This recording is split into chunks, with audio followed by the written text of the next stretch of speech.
The girl was happily swinging on the swing, smiling broadly and enthusiastically telling her father how high she was flying.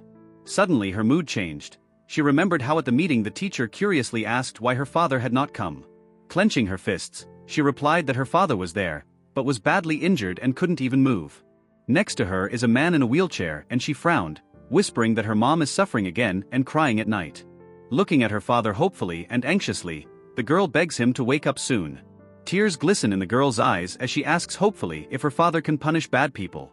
She sits on the swing, but her attention is caught by a boy who smirks and throws a sarcastic remark in her direction. Her face turns red with anger as she screamingly rejects his cruel words about herself. The boy mockingly continues, stating that her mother has always behaved inappropriately and only found a cripple to shift the blame. The girl clenches her fists, breathes heavily with rage, and angrily calls out the name of her abuser, Zhou Xiaohu.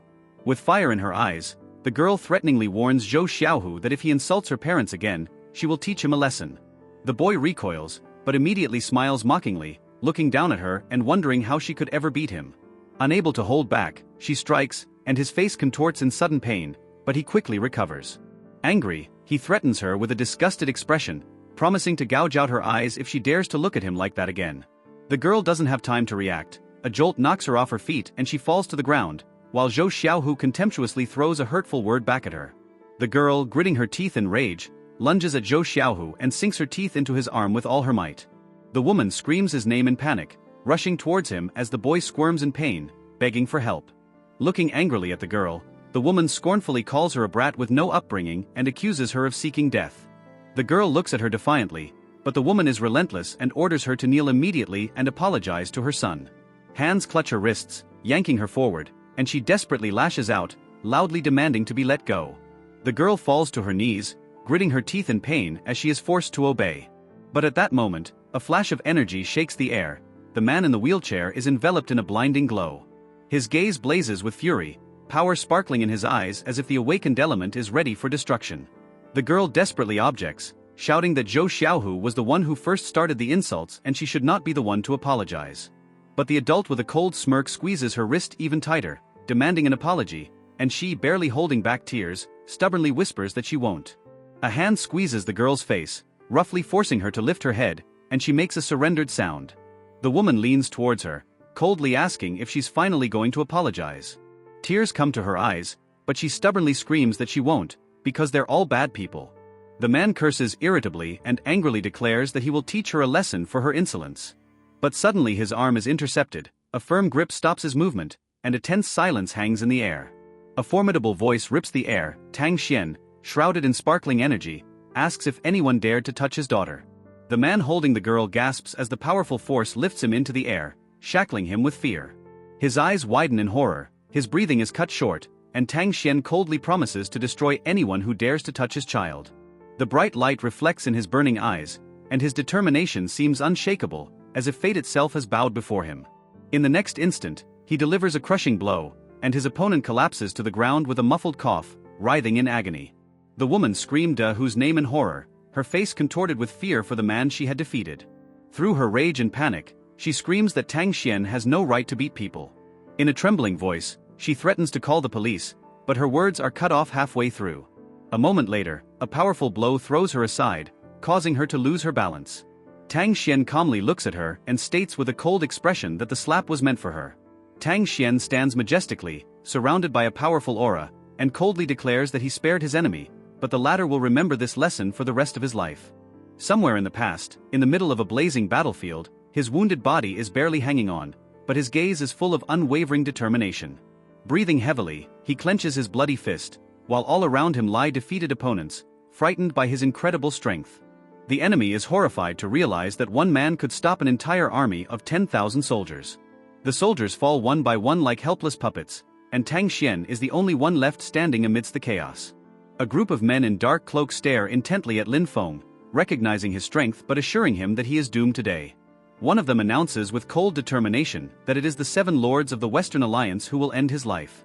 Lin Feng only smirks, his gaze full of contempt and his body exuding unbroken confidence. He raises his hand defiantly, stating that he has waited for this moment for 6 long years and is ready to meet. One of the opponents crosses his arms and admits that he respects Lin Feng for his fighting spirit. Lin Feng looks at his enemies with cold determination and declares that there is no room for empty words in war. The battle begins. A group of enemies rush forward, their weapons glinting in the light of the flames, but he meets them with a powerful blow. His sword slices through the air with incredible speed, and his armor crackles under his merciless attack. He deftly dodges the blow, and then takes advantage of the moment to deliver a crushing lunge with his foot. One of the enemies shouts his name loudly and throws an attack with fury, intending to pierce through his defense. Lin Feng parries the enemy's attack with ease, his energy surging and his strike sending the enemy flying.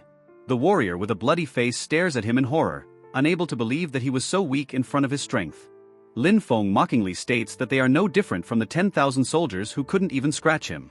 He raises his hand, surrounded by a powerful vortex of energy, and accuses his opponents of their own weakness with cold determination. The sword blade flashes brightly, and the opponent retreats in shock, realizing that his end is near. Lin Feng, surrounded by a powerful burst of energy, proclaims that all his enemies will only become mere stepping stones on his journey home. Looking at the blazing battlefield, he realizes that this battle is not just a battle, but an event that changed the fate of an entire country. Blood runs down his lips, his body trembles with tension, but he grits his teeth and suppresses a cough. He can't afford to fall. Xiana needs a bone marrow transplant, and he must endure for her sake. Somewhere in the present, Tang Xian stands in front of his daughter, and she looks at him with slight confusion and cautiously calls his name. Tang Xian looks at his daughter with a warm smile and gently calls her to him, offering her a hug. The wide-eyed girl realizes that this is indeed her father and snuggles up to him with delight. But his voice turns cold as he demands that his enemies bow and apologize 100 times or their families will not be spared. Frightened, they fall to their knees, bang their foreheads on the ground, and beg for forgiveness in trembling voices. The girl, wiping away her tears, sobs that she always said her father was a hero, but no one believed her, and her mother also suffered a lot. Tang Xian holds his daughter in his arms, feeling the pain burning in his chest, and realizes with annoyance that his body hasn't fully recovered yet. But he is firm in his thoughts. If he hadn't awakened, Xiana would have to continue to endure the humiliation. Lowering her to the ground, he softly tells her he's fine, trying to reassure the child. He gently places his hand on her head and offers to go home to her mother with a smile. But the girl hesitates, remembering that her grandmother said it's as if mom has to meet Uncle Sun and they can't go back. Tang Xian's eyes flash with suspicion as he ponders why Uncle Sun was so insistent on sending her and Xiana away. The girl, conspiratorially moving closer, whispers a plan in his ear. He should pretend to faint, and she'll push him along. Listening to her, Tang Xian thinks for a moment, but then agrees to follow her plan with a soft smile. He leisurely places his hand on the armrest of the wheelchair, preparing to fulfill the role his daughter suggested to him. Shinner, seeing how suddenly weak he is, exclaims in panic that something is wrong with him. He's just woken up and now he can't move again. Xiana, clenching her fists, decisively declares that she's going to go to the police and get this over with. The surrounding people freeze in amazement, looking in Tang Xian's direction, amazed at how he suddenly disappeared. The wheels of the wheelchair slip on the road, and the girl confidently leads her towards the house. They stop at the entrance, where a tall woman silently watches them with a cold expression. The woman irritably reminds her that she already told the girl not to bring Tang Xian back, and Riley asks if she understands human speech. Xiana stares firmly at the woman and calmly says that she and her father are tired and want to rest. But her words provoke an outburst of rage. A woman with a twisted face shouts sharply, demanding silence. She points angrily at Tang Xian and orders the girl never to call the crippled man her father again. Xiana presses her lips together stubbornly, her gaze full of determination, for to her he is still her daddy. Tang Xian looks at his daughter fondly and says that he is honored to spend his life with her. The man in the strict suit looks at Xiana and calmly says that he will leave first then. Xiana cautiously peeks out from behind Tang Xian and asks in a whisper if this man is the same Uncle Sunday. The woman steps forward, turning to the man named Sun Yen, and states that she wants to reconsider the marriage. Sun Yen smiles with confidence, replying that it's fine to ponder the decision, but he's sure he can impress her. He tilts his head slightly when something unexpected catches his attention, and a slight surprise appears in his gaze. Sun Yen gently takes Xiana's face in his hands, noticing with a smile how cute she is, and turns to Xianu. The woman impatiently demands that she go to see him off, but she hears a cold refusal in return. She casts an annoyed glance and decides to walk him out herself, politely saying goodbye and wishing him luck. Before leaving, she turns around and orders the girl to wait for her so she can tell him everything later. Xiana snuggles up to Tang Xian and whispers anxiously that this man is trying to push him out of their lives. Tang Xian clung tightly to the adult's warm hand, as if she was afraid of losing that support. She sighed tiredly and admitted to Su Xiao that she had been taking care of Tang Yun all day. Then, lowering her head, the girl asked if Mom was really going to find her a new father. Her lips trembled and tears glistened in her eyes. She had heard something that scared her. Su Xiao looked at her daughter carefully and worriedly asked if she had fought again. Tang Xian quickly hugged Su Xiao and said with a tremor in her voice that she just accidentally fell down. Su Xiao gently suggested to go back home and clean up, to which Tang Xian quietly agreed. The house looked tranquil, the sunlight streaming through the leaves, creating a feeling of coziness and silence. Inside the room, Su Xiao quietly spoke Lin Feng's name, watching him with an incomprehensible expression. Lin Feng inwardly tensed up, wondering if she knew that he had already woken up. Su Xiao quietly said that Tang Yun couldn't hear her, but if she remained silent, it wouldn't be fair. Lin Feng's eyes widened at the sudden realization, but he continued to listen attentively.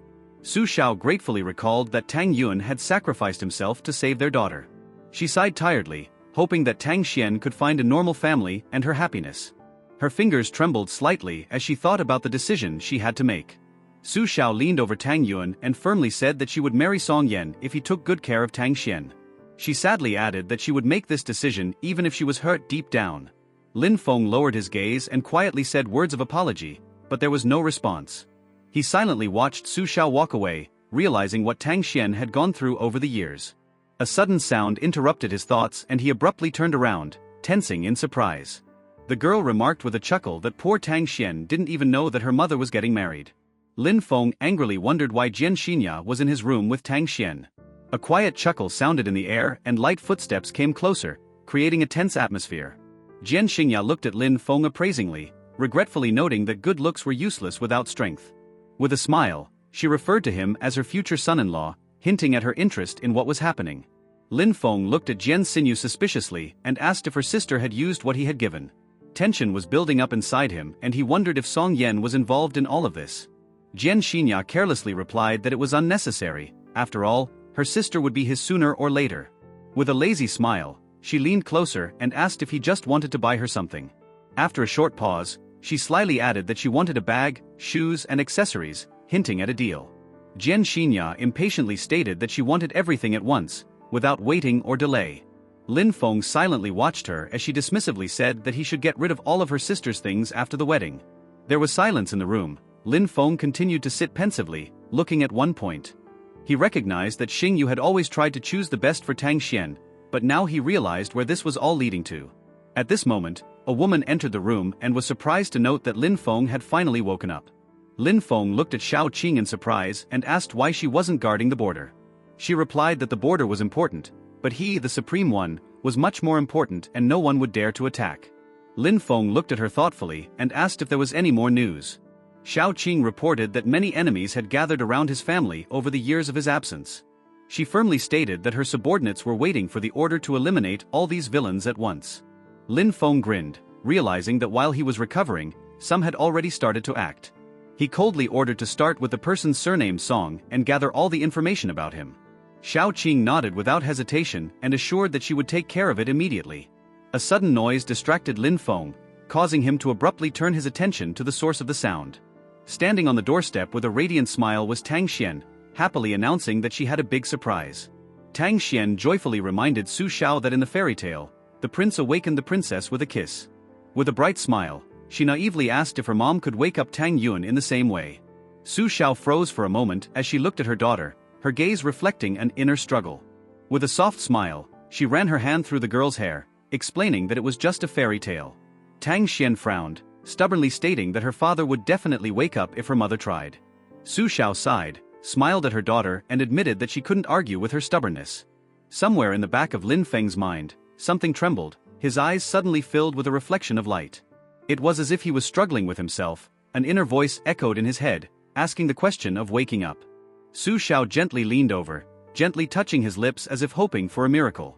Tang Xian, hiding her face in her palms, thought excitedly how happy mom would be when dad woke up. Su Xiao looked at her daughter tiredly and said softly, "Tang Yun never woke up." Tang Xian cautiously walked over to him, touched his hand and begged her father. Su Xiao bitterly admitted that if he didn't wake up, she would have to find Tang Xian a new daddy. The girl erupted in indignation, crying out in tears that her mom was cheating and had promised not to do such a thing. In desperation, She grabbed Tang Yun's hand, begging him to wake up because she doesn't want another father. Su Xiao pressed her hand to her lips, realizing that Tang Xian needed a father, but Lin Feng.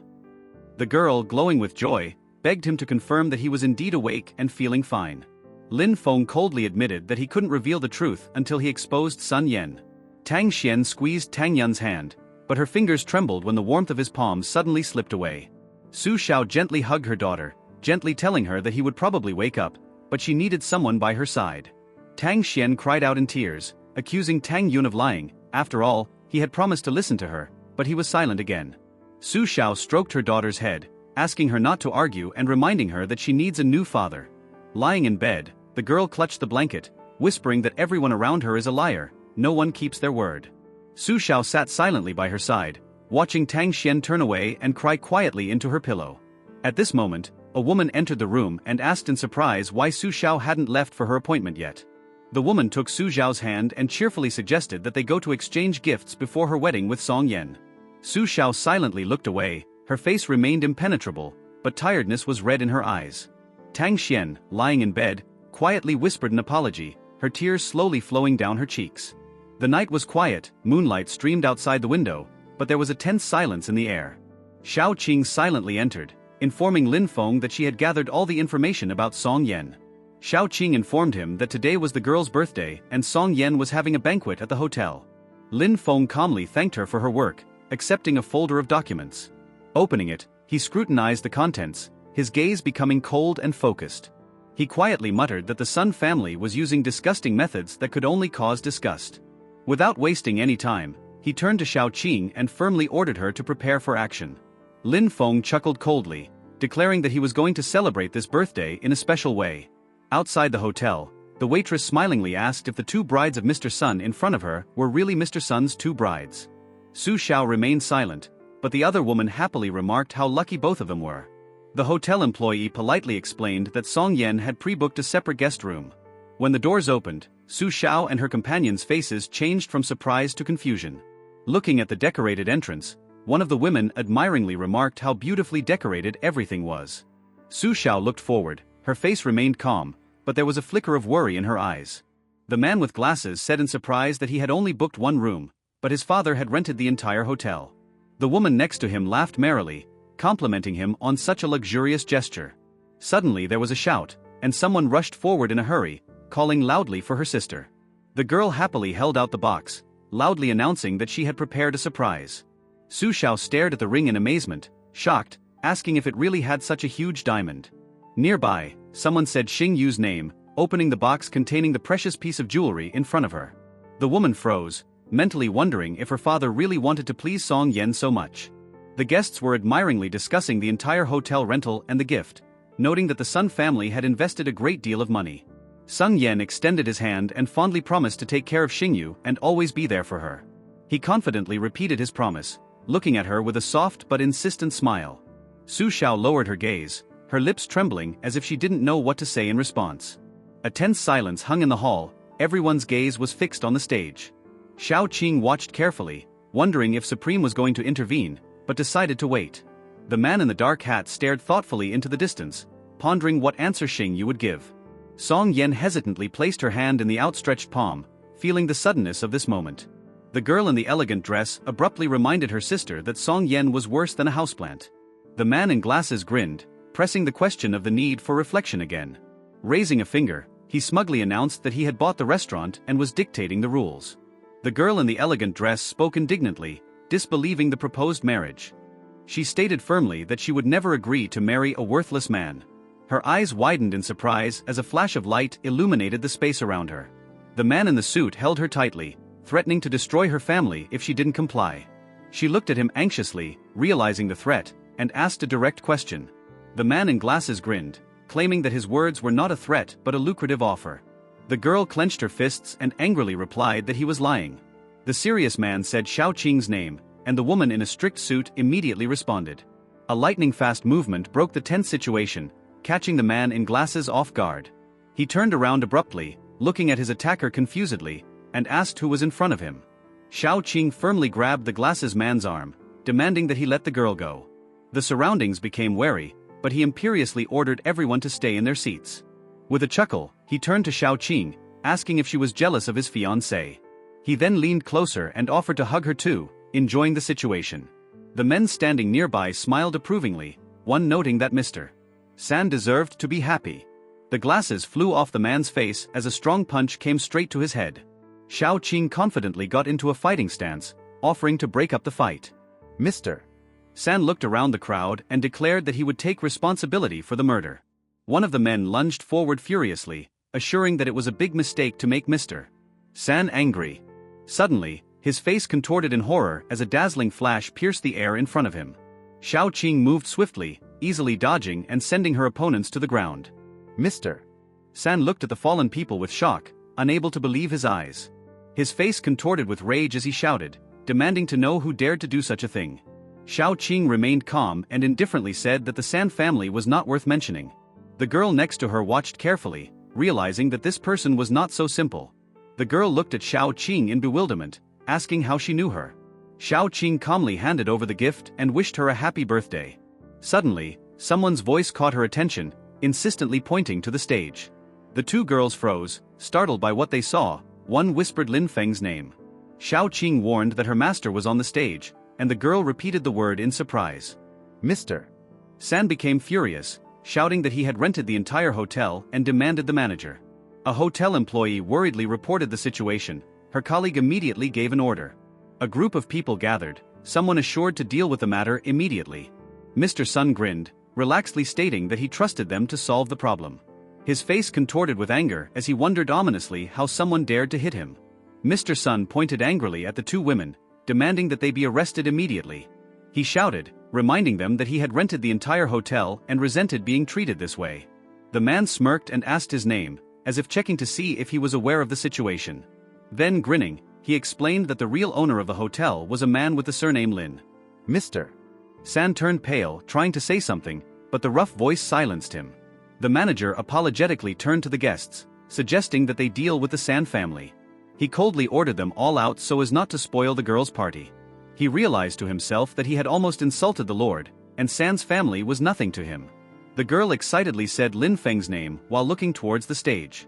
The man in the suit lowered his head, quietly asking if it really wasn't him. Xiao Qing calmly offered to ask all the questions to her master. The girl next to her excitedly questioned when she met such a rich and handsome man. Someone remarked admiringly that such a melody is only heard once in a lifetime. Suddenly one of the guests pointed outside, urging everyone to look. Brightly colored fireworks bloomed in the sky, folding into an inscription of congratulations. The girl enthusiastically grabbed her sister's hand, delightedly calling what was happening romantic. Her sister's eyes widened as she gazed thoughtfully at the surrounding picture. Suddenly she turned and ran, leaving her sister puzzled. Her sister tried to stop her, but her fingers only slid down her arm. Stopping at the piano, she excitedly whispered that it must be Lin Feng. The girl stared confusedly in front of her, whispering that he was gone. Her sister indignantly reminded her that the one she was thinking of should be at home. After a pause, she nodded, agreeing that he must have indeed come home. The night sky spread out over the house, which was mysteriously silent. The man in the suit calmly ordered Xiao Qing to gather information about the Zhang family. Xiao Qing respectfully remarked that the San family was too insignificant to require his intervention. The man looked at her coldly and reminded her of the consequences of the rumors of his awakening. Xiao Qing reported that woman back, waiting for his reaction. She nodded, acknowledging his words, and hurriedly withdrew, leaving him to ponder. He thoughtfully adjusted his clothes, anticipating that the world would no longer be the same once the news was announced. The man stared ahead with cold determination, realizing that the time had not yet come. The girl returned home, but her sister immediately flooded her with questions about Mr. San. With irritation, she cast a sidelong glance and reminded herself what to expect from the crippled man. The sister animatedly told her mother that she was the center of attention at the party. With a smile, she showed her phone, explaining that the mysterious Mr. Lin had rented the hotel for her. The woman abruptly demanded an explanation, asking if her daughter really knew Mr. Lin. Xingyu cried out, her heart clenched when she said Lin Feng's name. Her eyes filled with tears, the realization of the truth painfully reflected on her face. She stared at the man in front of her, trying to figure out if it really wasn't him. With tears in her eyes, she remembered how she had been forced into marriage and why she had agreed. Lin Feng had kissed her fondly, but after that night, he suddenly disappeared. Xingyu held the baby girl in her arms, realizing that this incident had changed her life. When their daughter became seriously ill, Lin Feng suddenly appeared and saved her. The doctors stopped the procedure, informing her that no more bone marrow could be taken. Xingyu tearfully begged Lin Feng to wake up, recognizing that she couldn't take it anymore. Lin Feng firmly stated that he would no longer allow Xingyu and their daughter to suffer. Her sister disdainfully remarked that being crippled wasn't so bad, one could just live in a house. Clenching her fists, she said with irritation that the rich and attractive Mr. Lin was much better. With a smile, she suggested that her sister go to the bar with her, as if it was just an ordinary entertainment. Xingyu hesitated, but her sister insisted, assuring her that it was just a way to relax. Xingyu listened thoughtfully to her sister, who said that her status would allow her to get whatever she wanted. The man asked with a chuckle if that person could really be their future relative. The sister smiled slyly, assuring that her connections would help arrange everything in their favor. Xingyu's eyes filled with doubt, her silence reflecting her inner struggle. Finally, she nodded and agreed to go, saying that she would join after her makeup. Her sister happily hugged Xingyu, calling her the best sister in the world. When she turned away, a cold expression flashed across her face, and she thought satisfied that everything was ready. With disdain, she remarked that trash remains trash, and divorce was now inevitable. Lin Feng asked about Xingyu's whereabouts, receiving the reply that she was on her way. Xiao Qing firmly reported that the Zhang family's investigation was complete, and Lin Feng resolutely stepped forward. The Zhang family's company was facing a crisis, but Song Yan offered a deal through marriage, hiding his true intentions. The protagonist stares gloomily out the window, realizing that the Song family is playing a devious and dangerous game. He frowns, clenching his fist. Since Sun Yan is so confident, let him try to prevail. There is cheer in the bar. Someone notices Sung Yan's joy, assuming that something good has happened. Sung Yan smirks, raising his glass. His plan has worked, and everyone rushes over to congratulate him. A group of people enter the hall, one of them asking Xinya if they've come correctly. A girl in a white dress attracts attention, her image is admired by those around her. Someone from the company whispers admiringly that she is incredibly beautiful, causing the man to smile contentedly. The man in glasses notices with a slight smirk that Xingyu has arrived, clearly expecting her appearance. She looks at him in surprise, and the other girl cheerfully offers to sit together. Xingyu angrily asks Xingya if she's working with Sun Yan to trick her. Sun Yan calmly replies that he himself asked Xingya to bring her over to apologize. He bows his head, admitting his mistake, and asks Xingyu to discuss things without too much emotion. She sighs, pondering that the Zhang family is dependent on the Song family for now, so there's no need to quarrel. Song Yan smiles, promising that this won't happen again, and invites her to come inside. Song Yan smirks, thinking that Xingyu may hold himself proudly now, but he will show her his superiority later. He stands at the bar holding a glass and apologizes for what happened, hiding his true intentions. With subtle movements, he slips something into the wine, his gestures calm and confident. Song Yan holds out the glass to Xingyu, saying that this drink is a token of his sincere apology. The other girl smiles and convinces her to drink it, or else he will think he is not forgiven. The girl smilingly convinces Xingyu to drink some, saying it won't hurt. She looks at the glass, then takes a sip, and her sister cheerfully declares that forgiveness is now confirmed. Sung Yan smirks as he looks at her. The victory phrase is already echoing in his mind. After this night, she will be his. Xingyu grips her head, feeling suddenly dizzy, but writes it off as fatigue. She stands unsteadily, and Song Yan carefully supports her, cautioning her to be careful. Sung Yan calmly tells Xingya to stay here, and he escorts Xingyu out himself. Xingyu protests weakly, but her voice is lost as he carries her through the crowd. Someone notices the situation and realizes that the girl has already been taken away, causing an alarm. The protagonist turns around sharply, asking what inn she is being held at, and gets an answer. Clenching his fists, he tells him to keep an eye on Sun Yan, stating that he will deal with him personally. Xingyu wakes up in an unfamiliar place and anxiously asks Sun Yan why he brought her here. Sun Yan remarks with a smile that she's too drunk and feigns surprise at her questions. He smugly says that he's had many women, but she's special. Xingyu indignantly pushes him away, shouting angrily that he's shameless. Song Yan smirks, amazed that the effects of the medicine haven't worn off yet. Sung Yan laughs, stating that her resistance only makes things more interesting and irritates him more. He smirks, saying that everything in this building is under his control and she has nowhere to run. As he approaches her, he taunts, enjoying her desperate attempts to break free. Xingyu is not lost and bites him with fury, making him scream in pain. Sung Yan shouts a threat in rage, but Xingyu only casts a disdainful look at him. Song Yan smiles smugly, promising that Xing Yu's life will be beautiful if she marries him. Suddenly, the door opens and Lin Feng appears in the room, unhappily asking why there is so much noise. His gaze is cold, and he threatens Sun Yan, stating that he will destroy his entire family if he touches her again. Xing Yu smiles weakly, looking at him hopefully, asking if he came to save her. Song Yan doesn't have time to answer. Lin Feng swiftly attacks, sending him flying.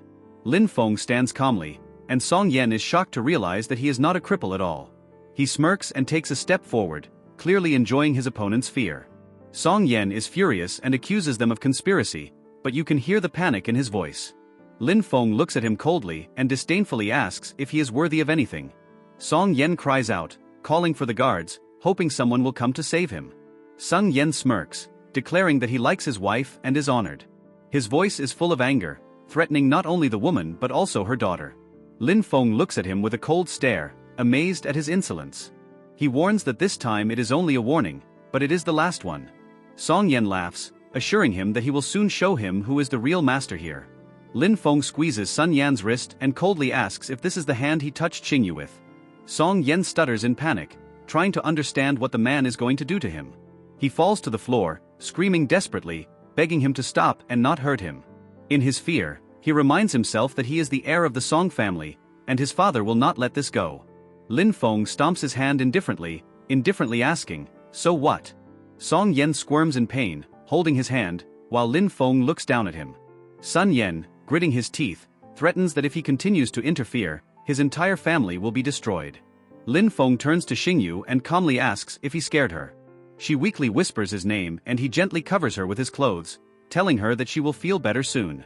He looks away and coldly remarks that murder is punishable by imprisonment. Song Yan weakly chuckles as he reminds her that murder is punishable by imprisonment, hoping to escape punishment. Lin Feng calmly agrees, but notices that it is not a person standing in front of him, but something else. Song Yan looks up in horror as his body begins to tremble from the realization of his helplessness. He begs not to be killed, but Lin Feng promises that his life will still be useful. Pressing him to the floor with his foot, he says coldly that mistakes have to be paid for. Song Yan looks up in fear and stammeringly asks what the man means. Lin Feng replies coldly and indifferently, as if it's about something insignificant. He puts his foot down, stating that he only wants to leave Sun Yan with a lesson to remember.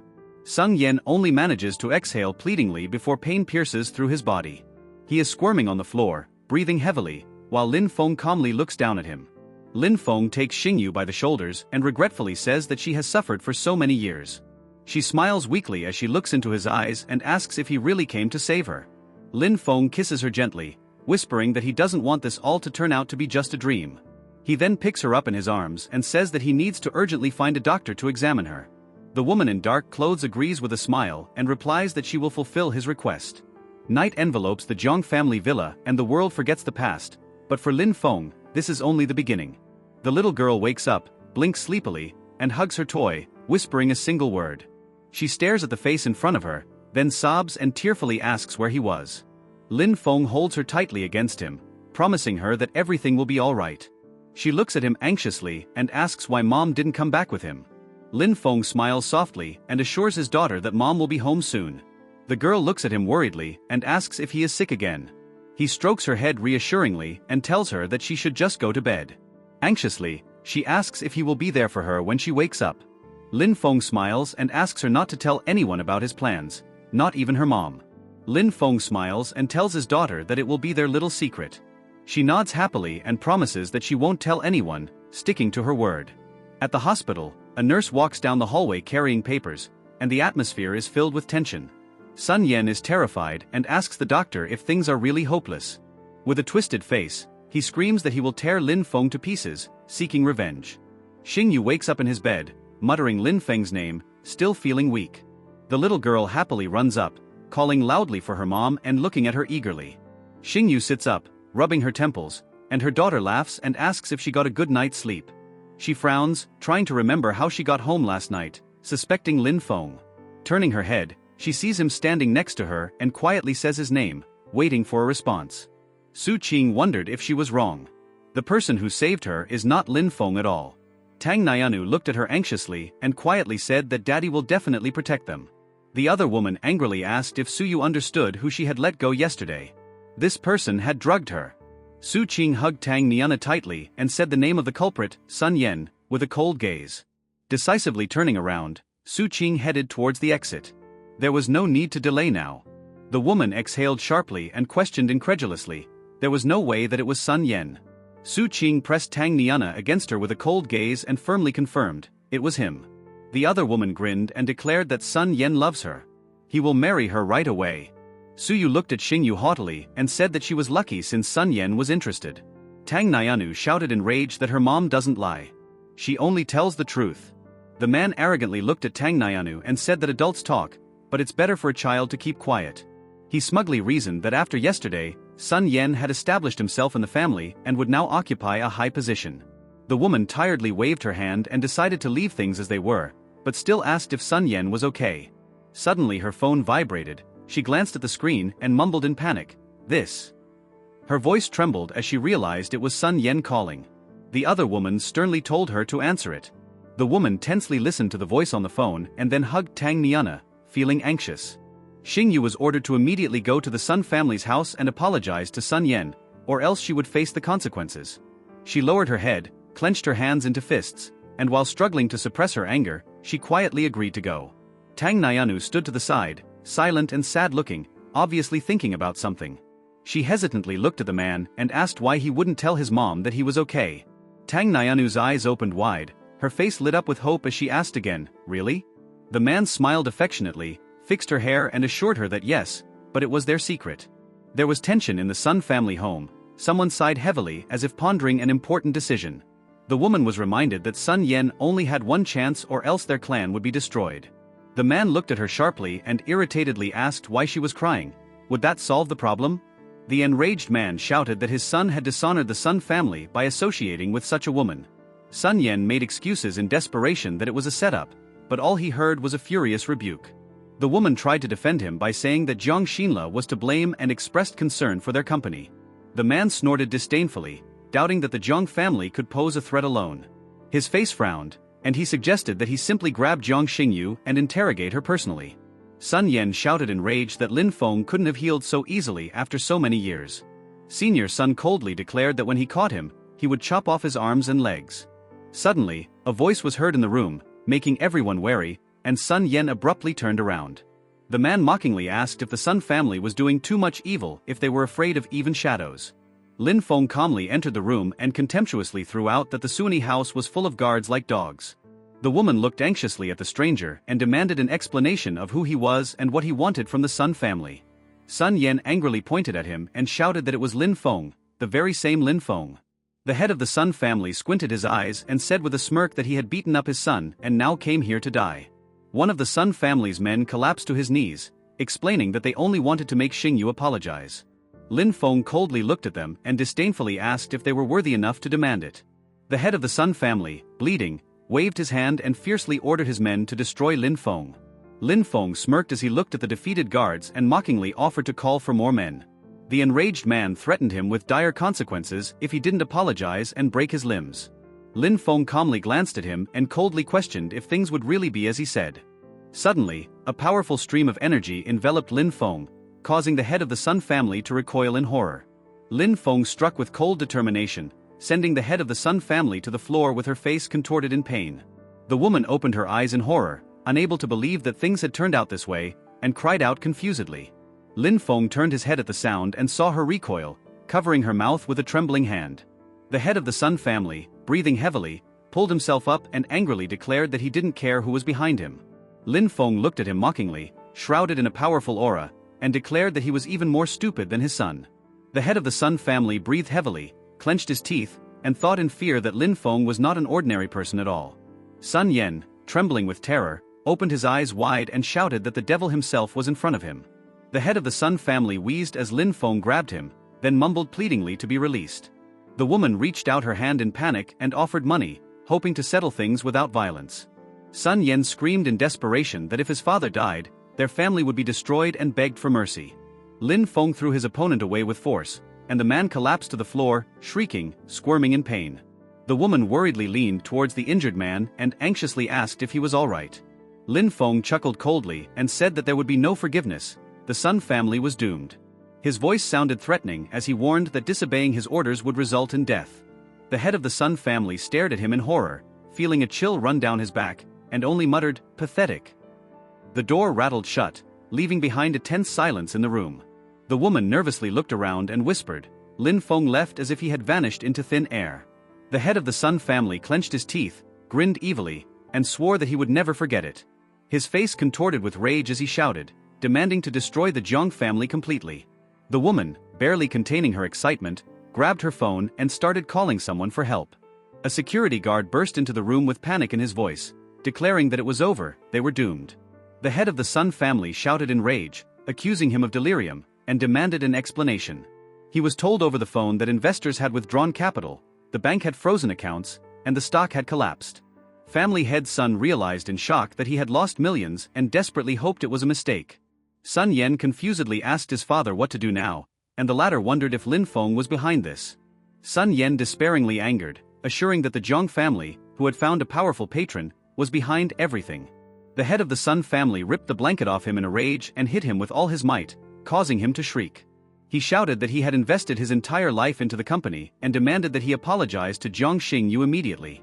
Sun Yen smiled nervously and asked with a tremor in his voice if he should go to her. The head of the Sun family angrily grabbed him by the collar and promised to kill him if he didn't achieve forgiveness. The woman convinced Jiang Xingyu that if she went, Mr. Sun would surely forgive her. Jiang Xingyu clenched her fists and sharply replied to her mother that she understood without further ado. She was convinced that just asking for forgiveness was enough and then all problems would disappear. Suddenly, the door swung open and Jiang Xingyu froze in amazement when she saw what was happening. The woman rushed towards Sun Yen in panic, begging him to stand up. After all, they couldn't afford such weakness.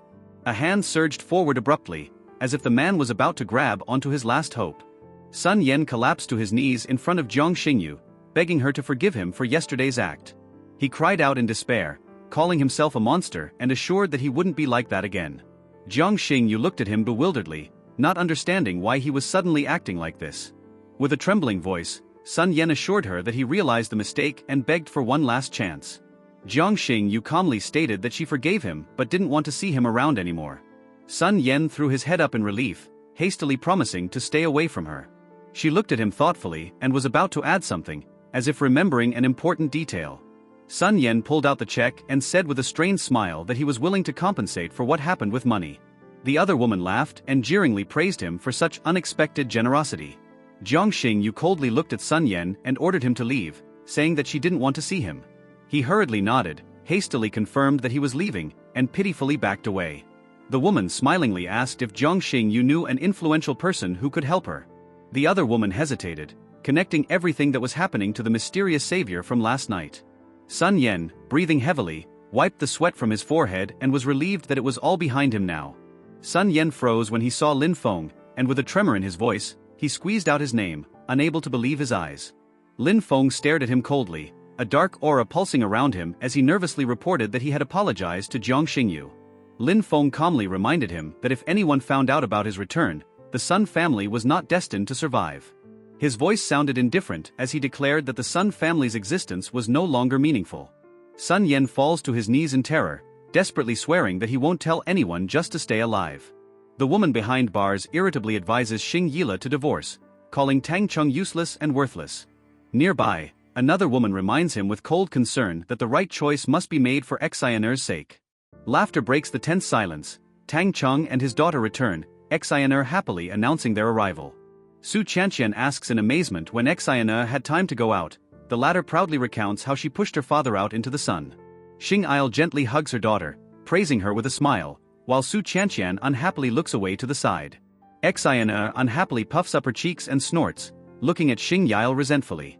She tries to explain that it was Tang Chung who helped defeat the bad guys, but is keeping their shared secret. Xin Yile announces with a smile that Xinr will be going to school tomorrow. She happily asks to take her mom with her. Xinr, standing next to Tang Chung, eagerly asks if he thinks she's pretty. Xinil notices that her daughter will be late if she doesn't go to school, and reluctantly agrees. Tang Chung looks forward with a slight smile, a firm decision in his gaze. The woman in strict clothes says that the subordinates have arrived, and asks her to push her outside to follow them. Tang Chung calmly says that he wants to see his daughter go to school. Xinr asks hopefully if Tang Chung will go with her, but Xianil replies that it all depends on her behavior. There are 3 people standing outside the school, a stout man, a woman and a boy, watching with an incomprehensible expression. Xin-il hugs Shinner tightly, warily asking the man what he wants. The man points to his face with rage, declaring that the girl's father is to blame for his injuries. Nearby, a boy hides fearfully behind an adult, complaining that he hasn't been able to eat for 2 days because of his fear. The man irritably demands a solution to the problem, clearly expecting immediate reparations. Xin-il declares with cold determination that her daughter is not trash and threatens if the conflict is repeated. The man threatens Xin-il with fury, his face contorted with anger and his words full of malice. Xiana bravely stands up for her mother, menacingly declaring that Tang Chong will punish the offender. A dark aura suddenly envelopes the space, the man turning pale upon seeing Tang Cheng's menacing gaze. Xing Yile snorts disdainfully while holding her daughter's hand, and the frightened opponents flee in panic. The man warily senses a misgiving, cursing angrily, while his companion remains anxiously silent. Tang Chong calmly declines the offer to pursue the enemies, preferring to focus on Xianer's kindergarten. Xianil affectionately asks her daughter if she can go in alone, and she dutifully agrees. The man with glasses notices something with slight surprise, scrutinizing what's going on. He stops Xin Yile, stating that he has an important conversation with her. Xin Yile asks Director Yang with a polite smile how she can help him. Director Yang offers to discuss things in the office. Xin Yile hesitates but agrees. In the spacious office, he politely offers her a seat, giving the appearance of a friendly conversation. With a slight smile, he reminds her that Shinner's course is ending soon, and asks about plans for next year. Xin-il warily reminds him that she has reserved a place for 2 years, and asks if he's going to renege on the arrangement. Principal Yang explains with feigned thoughtfulness that kindergarten spots are scarce and are reallocated every year. Xin Yile indignantly reminds Director Yang that she has already paid him 50,000 for a spot. He smugly leans back, stating that it's just a preliminary tuition fee. Xin Yile erupts in anger, but the principal only smirks, certain that she's fallen for his ruse. With a sly look, he assures her that there's nothing to worry about if she's willing to consider her options. Pointing a finger, he voices an offer, 1 million in exchange for the opportunity to buy a place with other parents. Director Yang smugly adds that the amount doesn't include his personal fee, hinting at even more spending. Xin-il realizes that even if someone sent the money, it's impossible to get it from his mother, and asks about the second option. The director hints with a nasty smirk that she has other ways to pay if she agrees. Xin Yile jumps up, her face contorted with disgust. She angrily calls him shameless and vile.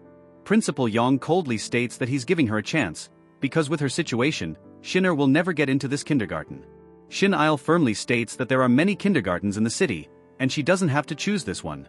She says dismissively that with people like Director Yang, it's not safe to leave Xianer here. Principal Yang grins evilly, threatening that no school in the city will accept her daughter without his permission. Smugly smiling, he demands that Xin Yile return at the same time tomorrow and kneel before him. Outside, a woman is leading a stroller with a man, musing about how much money the parents gave for the children's enrollment. The woman turns to Tang Chong with a serious expression, pronouncing his title with respect. Tang Chong notices Xing Yile in the distance, his gaze instantly focusing on her departing figure. With a firm expression on his face, he tells her to stay where she is, and he is going to check the situation himself. The man in the gold chain greets Director Yang with ostentatious friendliness as he enters his office. Director Yang's face instantly changes as he realizes that he is facing the man who paid 2 million for the garden space. The man with the chain disdainfully asks Principal Yang how he even became in charge of admission to the garden. He's unhappy that the institution is admitting all sorts of dubious people, causing its prestige to fall. Director Yang smiles hastily, promising to look into it and immediately kick out whoever has angered them. The woman irritatedly recalls how Shinner startled them on the way out and demands that she be removed from the garden. The man with the blindfold angrily declares that he will not tolerate Xianer's presence, and the headmaster coldly offers to pay another 1 million for her exclusion. Principal Yang smiles smugly, considering himself a winner thanks to the money he received from Zhou Dalong. A sudden noise interrupts his thoughts. A man with a bandage irritably asks who dared to enter without knocking. A dark aura fills the room and Lin Peng appears on the doorstep, causing everyone to be shocked and scared. Principal Yang shrieks and demands an explanation, not understanding how the man was able to get in here. In the blink of an eye, the man with the bandage receives a powerful punch, and the woman is terrified and begs him to stop. Director Yang screams in panic, demanding the violence stop, but his voice is full of fear. Tang Chong coldly warns that if the man says another word, he will cut off his tongue. The man with the blindfold grasps the chain in terror, begging Lin Feng to spare him. Tang Chung looks at him contemptuously and threateningly asks why he tried to hit his wife. The woman cries out in fear, recoiling as Tang Chung takes a step forward. The woman in tears begs Lin Feng to forgive them, promising not to make the same mistakes again. Tang Chung with a cold stare orders them to leave Binhai today or else the consequences will be dire. Director Yang tries to be defiant, but the man with the bandage panics and agrees to leave immediately. Tang Chung gives the principal one last chance to explain why he's harassing his daughter. Director Yang smugly smirks, saying that a conversation is only possible if Tang Cheng's wife kneels down in front of him. Tang Chung coldly whispers that there is a price to pay for insolence, his gaze full of threat. Director Yang falls to the floor with a scream after a powerful punch, his face contorted in pain. Tang Chung looks down at him, coldly asking who he even thinks he is. The principal is furious, demanding an explanation, unable to believe that someone dared to hit him. Grabbing the phone, he shouts threateningly that he will cut off Tang Cheng's hand and show him what he can do. Director Yang turns around in surprise when he hears someone say his name loudly. Another high-ranking man swiftly approaches him, demanding to get to the bottom of the situation. The enraged man accuses him of abusing his power and declares that he is not worthy of being in education. Principal Yang shrinks back in fear, realizing that the situation is spiraling out of control. A formidable voice announces his dismissal, warning that there is no more room for him in Binhai. Director Yang is horrified to realize that he has underestimated Lin Feng, and now his position is hopeless. The man in a strict suit orders him to apologize immediately, roughly throwing him forward. Yang bows down fearfully, hastily apologizing and promising to rectify the situation without mercy to the guilty. Tang Chung stares at him indifferently, noticing that words are useless unless backed up by actions. A trembling Yang begs for mercy, whining for his family, but receives another blow, plunging him to the floor. Tang Chung asks with a cold chuckle if Yang thinks he's omnipotent just because of money and power. He harshly sentences that the man will now have wealth he can't use and a life of misery. The other man assures Tang Chung that such people deserve to be punished and his daughter will get a better education. With a smile, he declares that the school will be cleansed of scum, or no one else will be able to do business here. Tang Chung warns that such a day will not happen again, and demands that he not reveal a word about it to anyone. The man confidently promises Tang Chung that they won't say a word to anyone, trying to hide their fear. Director Yang ponders in despair whether he has been victimized because of his mistake against the San family. Shinao walks down the street with a heavy heart, mentally complaining that all the misfortunes are coming down on her. Her sister happily runs up and wonders why she's still not in the office. Xing Yael abruptly interrupts the conversation with a cold stare, forbidding to mention the San family in her presence. Lu Shui coldly stares at Su Chong and firmly states that she doesn't want to talk to her anymore. Su Chong mentioned with a slight sneer that her mother had told her about the mysterious man who was stalking Lu Shui. Lu Shui frowned and irritably replied that she didn't believe in those rumors and didn't need any help. Su Chong mentally chuckled, certain that without a strong protector, their family would remain vulnerable to enemies. Lu Shui suddenly froze, her gaze changed, as if she suddenly noticed something in the distance. Lu Shui looked at her phone and wondered who could be calling her at this hour. Outside, sunlight was falling on the canopied building, creating the atmosphere of a calm day. Inside the cafe, Lu Shui anxiously asked the man across the street what had happened to him and if he was sick. The man lazily grinned and wryly inquired if she had come to humor him. Lu Shui indignantly replied that her sister was now the center of attention, and without effort, he would miss the chance. The man looked at Jiang Xianya with a wry smile and wryly asked if she would only help him when he was at death's door. Jiang Xianya splashed her hands and indignantly reminded him that Sun Yen had already apologized, which meant that the situation should have gotten better. The man chuckled to himself, reflecting that Jiang Xianya was not much different from her sister, and if he had focused on her earlier, he might have gotten his way by now. He smiled slyly and pretended to exclaim that he just didn't know how to thank her now. Jiang Xianya shrugged her shoulders in relief and cheerfully stated that since Sun had given up, she wouldn't waste her time. Jiang Xianya confidently walked away, but she was left with a strange feeling, as if Sun seemed a bit intimidating. Left alone, Sun tilted his head and grinned ominously, assuring her that Jiang's family would soon face problems. Jiang Xianya stared wistfully into the distance, amazed that Sun Yen had indeed given up on her sister. She sighed dejectedly, realizing that buying a bag could now be postponed indefinitely. Suddenly, two suspicious-looking guys appeared in front of her, who smirked and called out to her with unclear intentions. The two guys with predatory smirks glanced over, one of them noting that this girl looked good and their boss had picked a good target for them this time. They eyed her with avid interest, noting that she was still quite young, which meant they were especially lucky today. One of them quickly rushed forward, deciding to intercept her on the way while the other watched from the side with a satisfied laugh. Jong Xianya stopped when one of the guys spoke up, noticing that she was alone here, and then suddenly grabbed her hands.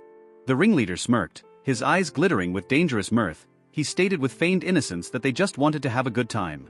Watching the situation from the sidelines, the girl asked her companion if he was going to save Jong Xianya, but he replied that he would, but he would teach her a lesson at the same time. The young man stared pensively into the distance, pondering that although the Jong family was worth nothing without money, it was still connected to Xianyu. Jong Xianya desperately tried to negotiate with her attackers, offering them money in exchange for her freedom. However, one of the guys impatiently prodded the other, stating that Sun had paid them well and they couldn't let her go. Sitting on the floor, Jong Xianya shockingly realized that this was Sun Yen we were talking about, and didn't understand why he had decided to take revenge on her despite her help. Jong Xianya desperately lashed out, screaming to be let go, but her attackers only grinned, enjoying her fear. One of them mockingly remarked that her screams were useless since no one would come to help her, and they were only amused by it. She screamed even louder as the guy approached, promising to be very gentle, but at that moment a figure appeared behind him. Suddenly a powerful blow threw the guy back. He cried out in pain, not realizing what had happened. The second attacker was thrown back against the wall, and Jong Xianya stared dazedly at the girl who had come to her rescue. The girl calmly looked at Jong Xianya and confidently assured that she was safe now. Jong Xianya looked up in surprise and hesitantly asked if she was really the one who had saved her. The savior sternly relayed a message from her master, warning Jong Xianya not to interfere in her sister's affairs or there would be no help next time. Jong Xianya hesitated, amazed that the stranger had called her sister lady, and began to wonder who she meant. Looking away, she painfully realized what her sister had gone through because of Sun Yen, and quietly uttered an apology.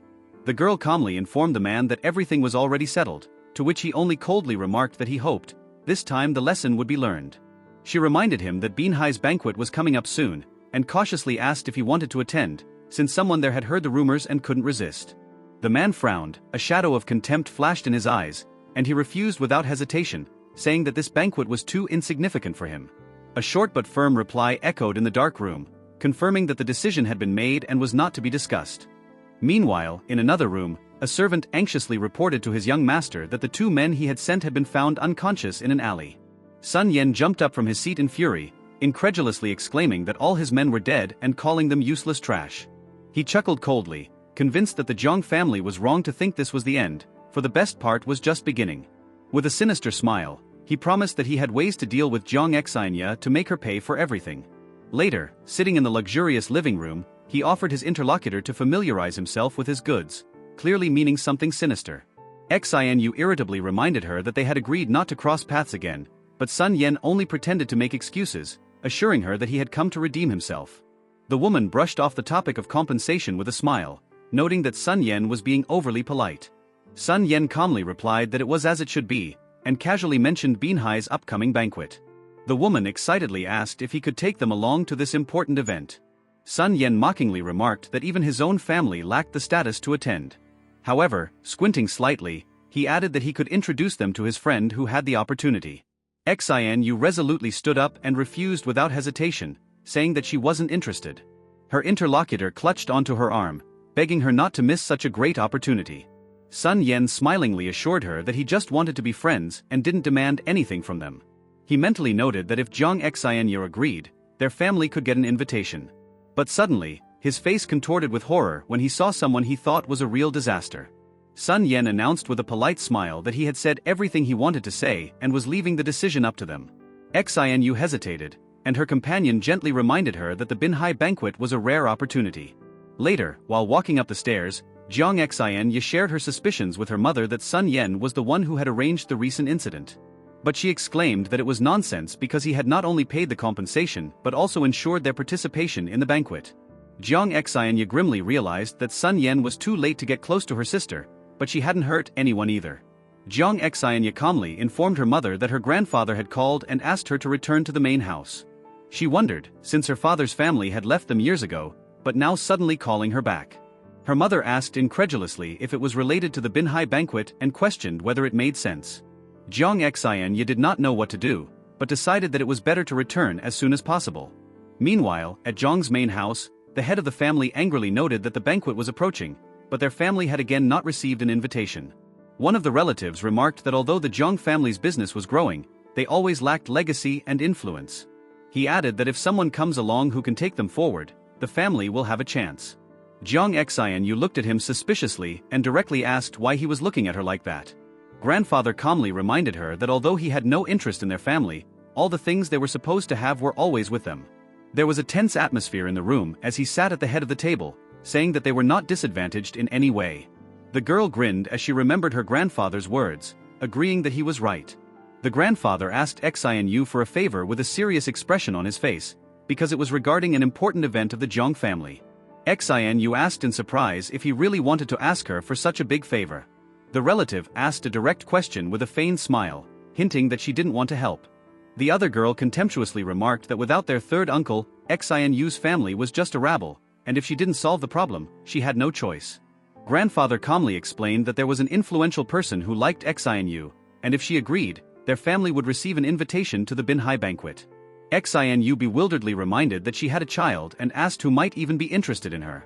The girl said with a chuckle that some men didn't care about such things and she shouldn't embarrass the family. The other relative warned with a cold smile that this was not a request but a help for herself, and she had better make the right decision. But Xianyu vehemently objected, stating that she had a husband and child, not a toy that they could use at will. The relative sneeringly stated that even if Xianyu became just a toy, it was still better than living with a loser. Xianyu flashed with anger and firmly stated that Lu Feng was not a loser. The other girl laughed scornfully, saying that if he wasn't a loser, why should she tolerate him around? Grandfather calmly remarked that if she could please the right person and bring benefits to the family, her merit would not be forgotten. But Xianyu abruptly slapped her hand on the table and loudly declared that she would not compromise her honor, and if that was what they wanted, let them go themselves. With a cold sneer, the woman warned Xianyu that her refusal would bring losses to the Jiang family and asked if she had thought about the consequences. Xianyu firmly replied that it was her right to agree or not, and demanded an explanation of what they wanted from her. Her rival snidely remarked that in the face of family duty, she had no right to talk about freedom, and refusing would cause an accident to her husband and child. She approached disdainfully, saying that Xianyu had enjoyed the attention of others for too long, even though she had nothing but a pretty face. She then pushed her forcefully, pinning her against the sofa, and angrily shouted that the choice was now hers, her family's life depended on her decision. Xianyu agreed with pain in her voice, but demanded that her family not be harmed. Grandfather said with satisfaction that if they received an invitation to Binhai's banquet, he would guarantee the safety of her loved ones. The other woman contemptuously told her to get out, adding that they would only call her when they needed her. Later, sitting on a swing in the garden, Xianyu looked depressed while Lu Feng was nearby. She quietly admitted that her grandfather had said it was as if the son of a powerful family was interested in her. Lu Feng silently stared in front of him, his face remained impassive, but an inner storm was red in his eyes. Su Chong, clutching the rope of the swing, grinned bitterly, realizing that her fate had been decided without a choice. She rushed to Lu Feng, hugging him tightly, desperately trying to reassure him that he and Lu Xianyu would be alright. Lu Feng exhaled tensely, recognizing that this was the only way to protect Su Chong, even if he hated it. Anger flashed in his eyes and his hand was enveloped in raging energy. The Jiang family had just signed their own verdict. Lu Feng gently touched Xianyu's head, promising that all her abusers would pay at the Binhai banquet. His eyes flashed with cold fury, and his palm was enveloped in a fire of power, ready to rain down on his enemies. The dark-clothed woman turned abruptly, announcing that subordinates had arrived, ready to carry out orders. She announced the big news that Supreme Lin would appear at the Binhai banquet, which was a real sensation. Another woman in a business suit recoiled in surprise upon recognizing the person in front of her and exclaimed, asking what her father was doing. The woman introduced Lu Xiao with a smug smile, and he stood beside her, looking confident and at ease. The other woman cried out in astonishment upon recognizing Lu Xiao's name, and he only lightly chuckled in response. The old man with a shrewd look ordered Jiang Xianyu to be summoned, making it clear that Lu Xiao didn't have to wait.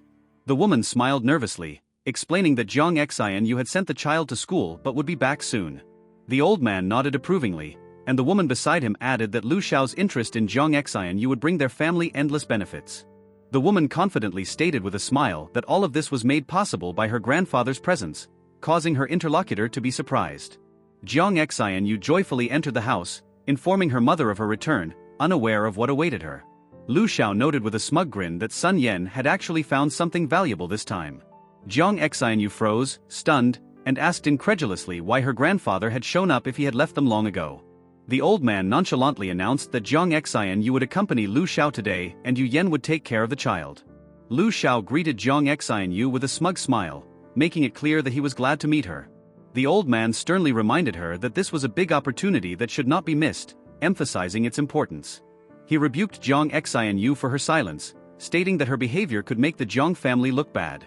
Lu Xiao calmly remarked that it was normal to be afraid of the first meeting, as if trying to reassure her. With a slight chuckle, he introduced himself, identifying himself as the young master of the Lu group, waiting for Jiang Xianyu's reaction. The old man looked at Jiang Xianyu sternly, asking if she really dared to disobey. Lu Xiao remarked with a mocking smile that the Jiang family didn't seem too happy about his presence. Jiang Xianyu flinched in pain as she was hit hard, accompanied by an angry shout. The woman with a cold expression ordered her to immediately apologize to Lu Xiao, reminding her of yesterday's warning. She grinned, noting that all of Binhai now knew of Supreme Lin's appearance, and invitations to the banquet had become a rarity. Lu Xiao coldly stated that it was easy for him to accept a few people, but if he got angry, their seats would disappear. The woman with an obsequious smile assured him that Jiang Xianyu would always be with him and fulfill his every wish.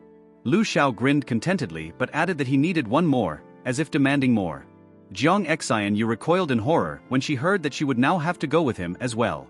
The old man calmly puffed on his cigar and announced that if Lu Xiao wanted it, both sisters now belonged to him. The younger sister clung to her mother in fear, begging her not to send her away, but the latter replied coldly that Lu Xiao had told her to go. Jiang Xianyu looked at Lu Xiao confusedly when he said with a smirk that he now had two beauties. Lu Xiao mockingly offered her to spend the day with him, hinting that she could get a benefit for doing so. He narrowed his eyes and warned that Jiang Xianyu should think about the child and that loser. She pressed her lips together silently, and the woman beside Lu Xiao watched her indecision with satisfaction. Lu Feng stood silently in the shadows, his gaze cold, as if he was waiting for the right moment to act. He scrutinized the phone, giving orders to remove Lu Xiao from the guest list and invite only Jiang Xianyu. Lu Xiao led her towards the gate with smug confidence, unaware that the situation would soon change. A dark-clothed woman abruptly blocked their path, firmly ordering them to stop, preventing them from going any further. She said that Lu Xiao had no right to take Jiang Xianyu away, and Lu Feng calmly looked at her, preparing for further developments. The dark-clothed woman warned with a cold expression that if Lu Xiao didn't want to die, he should leave. Lu Xiao grinned, wondering if she was jealous, or maybe she herself was dreaming of going to Binhai's banquet. With a serious face, the woman announced that the Lu family was no longer eligible to attend the banquet. Jiang Xianyu puzzledly wondered who this woman who had already saved her twice already was really. Lu Xiao laughed loudly, stating that his family was worth billions and no invitation could be cancelled. The dark-clothed woman coldly glared at Lu Xiao, contemptuously calling his behavior ignorant. Jiang Xianyu firmly told her younger sister to stay away, not wanting to involve her in this conflict. Lu Xiao smirked, threatening that if he didn't deal with her today, he would write his name backwards. The woman slapped him with cold anger, saying that insulting the lady was a challenge to the Supreme himself. Lu Xiao collapsed on the ground and shouted furiously that he didn't care who was behind her, he would still kill her. The dark-clothed woman coldly threatened that she would cut off Lu Xiao's tongue if he said a word. The old man abruptly interrupted what was happening, reminding him that Lu Xiao's misfortune was too small a price to pay for killing his family. Jiang Xianyu looked at him anxiously, making excuses that she had nothing to do with it. The old man angrily ordered that the Lu family be immediately removed from the guest list of the Binhai banquet. He added that only Jiang Xianyu could now participate, and the rest were barred from entering. Jiang Xianyu pointed at herself in surprise, trying to figure out if it was really her they were talking about. The dark-clothed woman calmly confirmed that an exclusive invitation would arrive for her soon. The old man was indignant, stating that the Binhai banquet was not a child's game, and invitations were not given out for nothing. A man in a strict suit walked over, officially announcing that he had arrived to present the invitation to Jiang Xianyu. The old man's eyes widened in shock when he realized that the invitation actually existed. Lu Xiao exclaimed joyfully as he recognized the man in front of him and hopefully called him Uncle Wang. He smugly said that the man in front of him was the head of the Wang group, the organizer of the Binhai banquet, and the Lu family could not be excluded. The man asked with a cold expression who he was and why he was acting so impolite. Lu Xiao hurriedly smiled, calling himself Lu Jie and adding that his father was Lu Wang himself. The man frowned, suspecting that the Lu family's participation in the banquet was cancelled just because of this useless son. The old man looked on in shock, realizing that the Wang family's interference confirmed the disqualification of the Lu family. The guards grabbed Lu Xiao, and the man in the suit ordered him to throw him away so as not to offend Jiang Xianyu's gaze. The man politely looked at the people present and asked which one was Jiang Xianyu. She was slightly confused, but then quietly said that it was her. The man held out an invitation to her, informing her that Lord Lin was inviting her to the Binhai banquet in half a month. Jiang Xianyu doubtfully asked if Lord Lin was the same person who had attended the last birthday party. The man confirmed with a slight smile that it was indeed the same person. The younger sister joyfully declared that if Jiang Xianyu married him, their lives would change. An unknown man watched from above, noticing that Huang Xianyu would not live for long. The man in a suit calmly explained that His Excellency was too busy to meet with them. The dark-clothed woman firmly reiterated that His Excellency did not wish for anyone to interfere in Madame's affairs. The younger sister muttered with a startled expression as to why this woman was so harsh. She sighed and added in a whisper that Jiang Xianyu didn't want to leave this useless person behind. The man in the suit emphasized that his job was to convey the invitation and make sure Jiang Xianyu attended the banquet. She stood silently at the gate, clutching the invitation in her hand, immersed in deep thought. The old man grudgingly asked what Mr. Wang's words even meant and when he had given Jiang Xianyu the invitation. The woman said with a contemptuous smile that Jiang Xianyu was unworthy and should not expect such a person to court her. She arrogantly added that if anyone from the Jiang family could get into the banquet, it would be her. Jiang Xianyu indignantly exclaimed that the invitation belonged to her and Huang Yuyen was taking it too far. The old man coldly reminded her that if she didn't think of the Jiang family, she should at least keep the useless man and the little girl in mind. The old man said with a cold chuckle that Lin Feng had long ceased to be a general and was no longer needed by the Jiang family. Jiang Xianyu with a grim expression agreed to extend the invitation, but demanded that Lin Feng and Xian'er not be touched. The woman disdainfully stated that they wouldn't even look at her, but she still wanted to attend Binhai's banquet. Another woman indignantly called what was happening as insolence, suggesting that the Supreme One should intervene and teach her a lesson. Lu Feng calmly turned away, saying that the invitation was just an empty piece of paper and he would show them what it meant to not be able to use it. The dark-clothed woman answered the phone, listening to the disturbing news with a serious expression. Lu Feng, hearing that Lu Xian'er had fallen into a coma and was taken to the central hospital, ordered the car to be prepared immediately. The tall building of Binhai Hospital towered under the bright sun, hiding the uncertainty and anxiety inside. In the ward beside Lu Xian'er's bed, a doctor stood by the bed, reviewing the records while the girl remained unconscious. Lu Feng entered the ward with the woman, asking tensely about the condition of his little princess. The doctor, looking through the medical records, confidently stated that it was a relapse of a previous illness, ruling out other options. Lu Feng, with anxiety in his voice, asked if a bone marrow transplant could save his daughter again. The doctor, after hesitating a bit, admitted that he now had to invite his teacher to protect the little princess. Lu Feng tensed up, his gaze became sharp, and he firmly asked if Dr. Li was in Binhai. With a slight smile, the doctor said that his teacher had returned after the rumors of the Supreme and was now at the central hospital. Lu Feng, looking anxiously at his sleeping daughter, ordered Xiaoqing to bring Dr. Li immediately. The doctor hesitated and asked softly if the Supreme knew the truth about the princess' severe illness 2 years ago. Lu Feng frowned, remembering that he had been severely injured on the battlefield back then and didn't understand everything. The doctor covered his eyes with his hand and explained that the girl's condition was due to the awakening of the royal blood. Lu Feng's eyes widened in shock. Had Shui really awakened the royal blood? The elderly man confidently entered the room, assuring that the Supreme had nothing to worry about, the princess would be fine. With a smile and a twinkle in his eyes, he exclaimed that he had been waiting for Supreme Lin for years. The doctor and Lu Feng, looking puzzled, looked at each other, and then the doctor discreetly said, "Master." Lu Feng, deep in thought, suggested to put aside talking about the past and mentioned that 2 royal bloodlines couldn't exist in one person. The elderly man raised a finger, firmly stating that there were exceptions, and there were currently 3 people who possessed both bloodlines. Lu Feng thoughtfully repeated that one of the 2 bloodline bearers was him, the other was in the capital. The elderly man clenched his fist, energy surged around him, and he enigmatically said, "The third." The doctor exclaimed with shock that this third person was the little princess. At the same moment, streams of energy swirled around the sleeping Lu Shui, her body began to faintly tremble. Lu Feng, noticing this, abruptly turned around and called out loudly to Xiaoqing, alarmed by what was happening. The elderly man abruptly turned around, his expression turned serious, as if he sensed something important. The doctor excitedly called out to the teacher, and the woman beside him demanded an explanation for the Supreme in a firm voice. Dr. Li sighed heavily and said that royal blood was forbidden by himself many years ago and should not affect the young princess. Lu Feng pondered, trying to figure out how this could be related to Xingyu. After all, the Zhang family had always been ordinary. He squinted his eyes, looking carefully at Dr. Li, and asked with a slight chuckle if the Supreme didn't want to know the truth. Dr. Li folded his hands in front of him and confidently stated that as long as he was here, the princess would be safe and the royal bloodline would remain hidden. Lu Feng nodded calmly, acknowledging that the entire burden of the job now fell on the talented doctor's shoulders. The doctor reminded that the kindergarten should notify the Zhang family, and they would arrive soon. The woman headed for the exit, saying lastly that she knew how to explain the situation to Xing, and the doctor wished the Supreme good luck.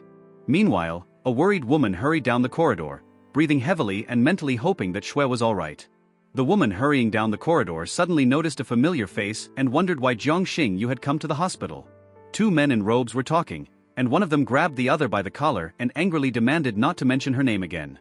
The man with glasses corrected them and reminded them that he had already made his opinion about the Zhang family clear.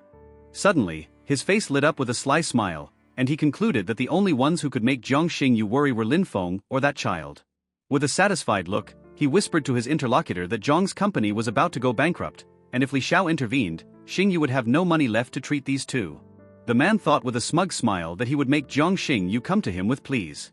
Xingyu burst into the hospital room, excitedly asking the doctor about Xue's condition. Dr. Li raised a finger to his lips and calmly said that the little princess was still sleeping, so she should be allowed to rest. Lu Xue opened her eyes, looked around and asked the old man who he was with surprise. The doctor introduced teacher Wu Qingfeng with a smile and assured that the little girl was no longer in danger. Xingyu looked at the old man in amazement and realized that the legendary master of traditional medicine in front of her was Dr. Li. Dr. Li calmly replied that he couldn't perform miracles, but he still undertook the treatment. Lu Xue moaned weakly, her body twitching slightly as streams of energy flowed through her. Dr. Li removed the needle with a kind smile, confidently stating that the girl would wake up soon. Xue slowly opened her eyes, looked around confused and whispered that she heard her daddy's voice. Xingyu smiled affectionately at her daughter and explained that they were in the hospital and Dr. Li had saved her.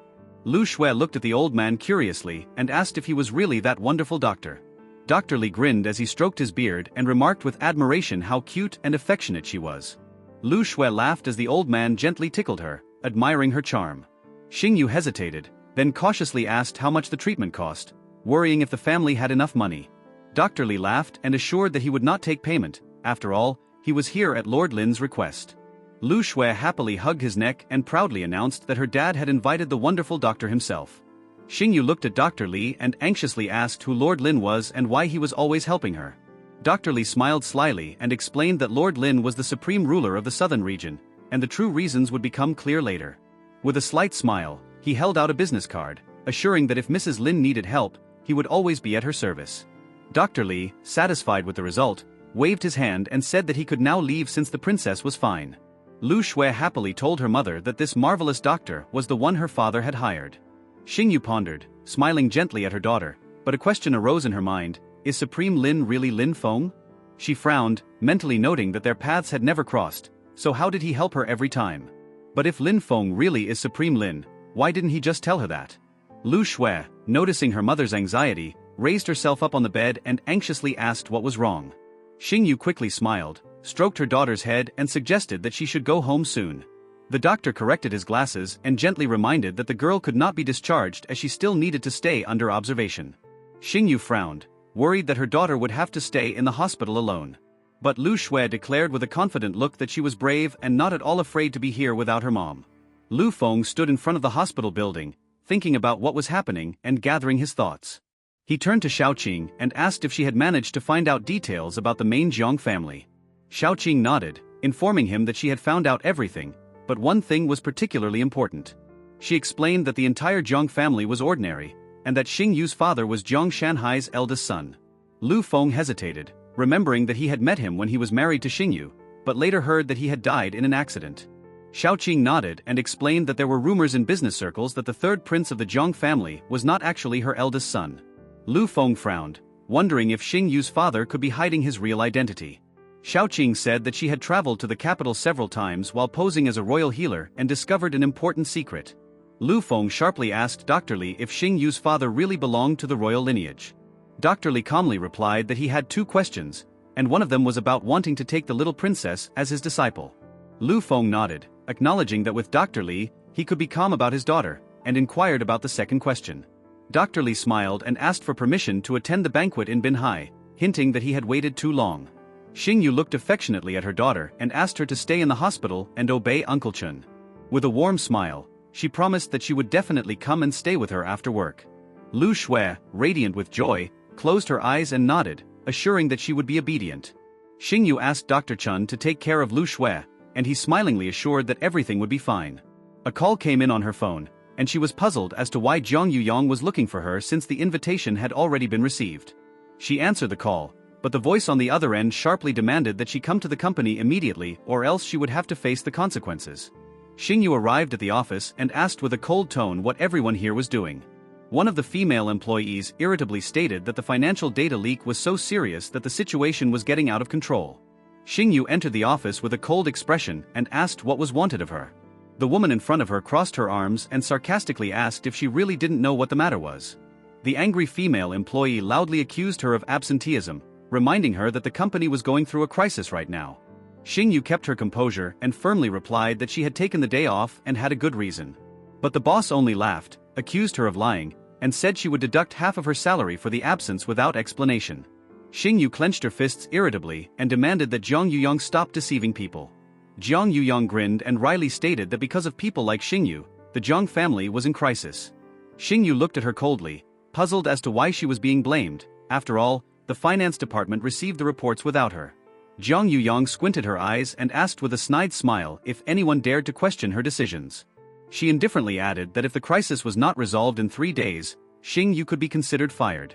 Jiang Yuyong grinned and mockingly asked with what attitude Xingyu was going to confront her. She added with a cold smile that if Xingyu didn't solve the problem, her family would lose everything, and Shanwang wouldn't support losers. Jiang Yuyong confidently walked out of the office, leaving behind a tense atmosphere. At this time, 2 men in expensive suits were sitting relaxedly in the luxurious office, discussing the situation. One of them smirked and praised his interlocutor, promising that he would receive a generous reward after destroying Xingyu. Lu Xiao listened to the man in the suit, who assured with a smug smile, there could be no failure now. But Lu Xiao squinted his eyes unhappily, reminding him that the man had already promised success and everything had turned out to be a failure. The man fixed his glasses, grinned and confidently declared, this time he had a backup plan. Suddenly a woman in a revealing dress entered the room, her appearance making him think. She winked playfully and assured him that she was keeping secrets, because profit was more important to her than anything else. The man in the suit mockingly asked a question, perplexed as to why the genetic difference was so great if they were from the same family. Lu Xiao abruptly turned to Song Yan and demanded to explain what backup plan he was talking about.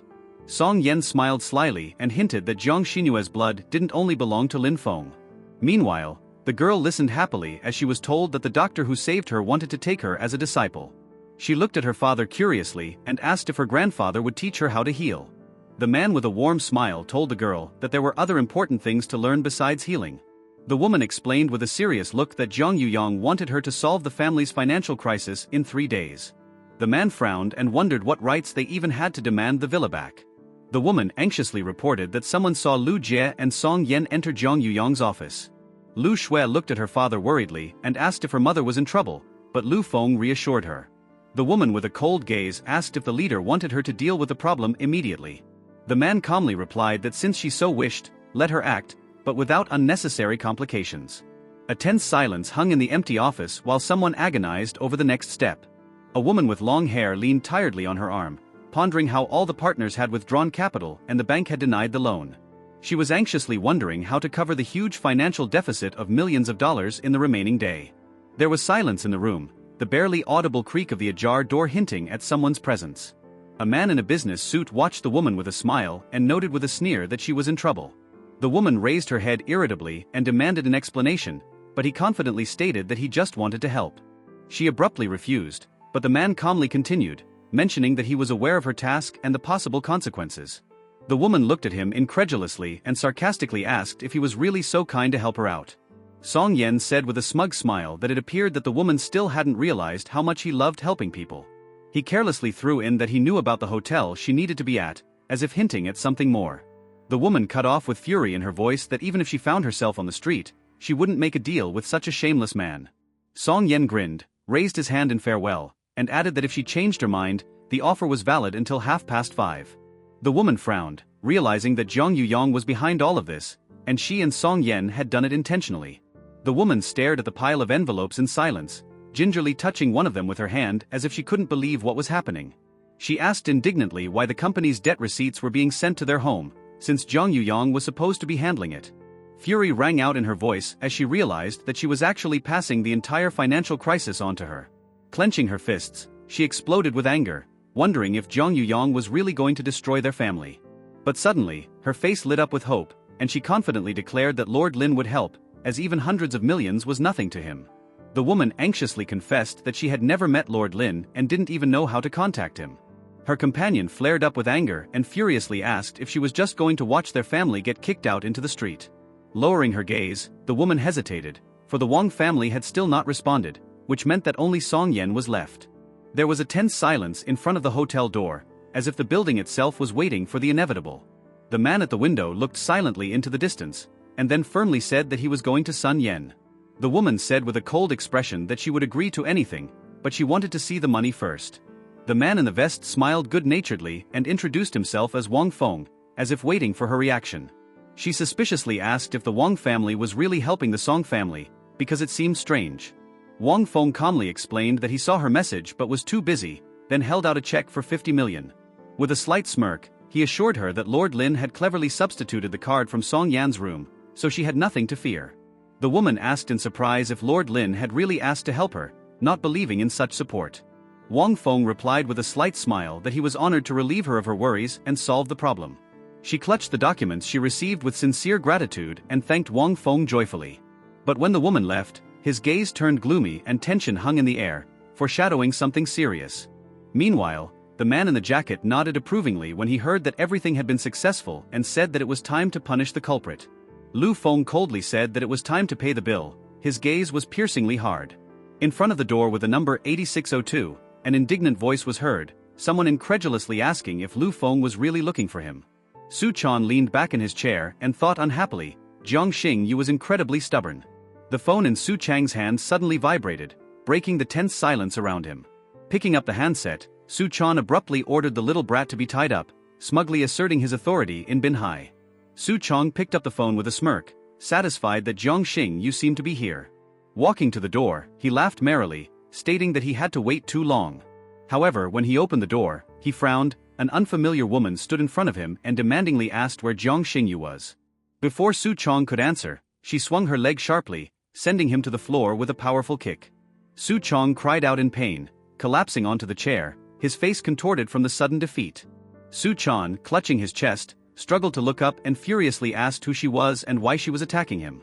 The woman stood in the doorway, ignoring his words, and Su Chan felt confused that her face seemed familiar to him. Lu Feng was standing in front of him, calmly stating that he had been in the army for many years. Su Chang was startled to realize that the supreme ruler of the Southern Territory was in front of him, and he couldn't believe it. His face contorted in shock. How was this possible, and why was the supreme ruler helping Jiang Xingyu? Lu Feng loomed over Su Chan, his voice sounded harsh. Jiang Xingyu is his wife. Su Chan, with a bloody mouth, couldn't believe that the supreme ruler of the Southern Territory was in front of him. Lu Feng, surrounded by a powerful aura, calmly said that it was up to him to believe or not. Su Chang clutched the fabric of his clothes in panic, realizing that it was already too late. Lu Feng, looking down at him from above, coldly stated that everything had to be paid for. Su Chang crashed into the wall with a deafening crack, his body pierced through it, flying apart along with the debris. Choking on blood, he begged ingratiatingly to be spared, assuring that he would pay whatever it took. Lu Feng looked at him coldly and asked if he really thought that money was what he needed. Su Chan screamed exhaustedly, his voice trembling in pain as the woman silently watched on. His battered body collapsed on the floor, and Lu Feng stiffly stated that this time it was just a lesson. Su Chang was lying there with no strength, his face covered in blood, but he still viciously promised revenge. Lu Feng, without turning around, warned that if he said a word about his identity, the entire Lu clan would be wiped out. While walking, a woman asked if attacking Su Chan would lead to revenge from his family. Lu Feng said with a cold expression that if they dared to retaliate, they would simply die. The woman, as she continued walking, picked up the phone and calmly asked what the situation was now.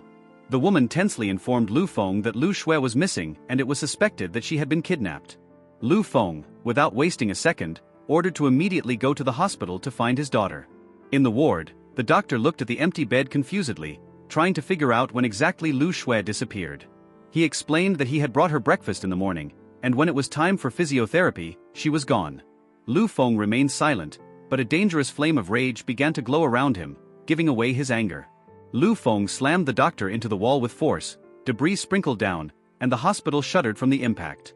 The doctor, gasping in fear, begged for forgiveness, admitting that it was his fault for Lu Shui's disappearance. Lu Feng, showing no emotion, firmly replied that the doctor was doing his duty, so he did not blame him. Turning around, Lu Feng ordered to immediately check the surveillance cameras, stating that this person must be found. An unexpected voice sounded behind the closed door, confidently stating that he would definitely eat chicken this time. The security officer turned around in surprise when he heard someone enter the surveillance room. The woman firmly stated that the patient was missing and demanded to see the camera footage immediately. The officer skeptically asked which patient we were talking about, how long he had been missing, and if she had a clearance.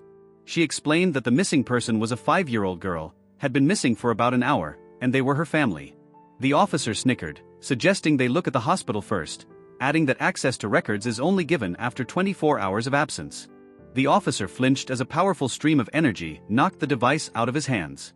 Lu Feng, seized with anger, rigidly ordered the surveillance tapes to be taken out immediately. The officer frowned and irritably said that he couldn't hand over access without official authorization. Lu Feng, with burning eyes and a dark aura, coldly inquired if he always had such a nasty temper. The woman realized in fear that the supreme ruler was really angry, and the real bloodshed was about to begin.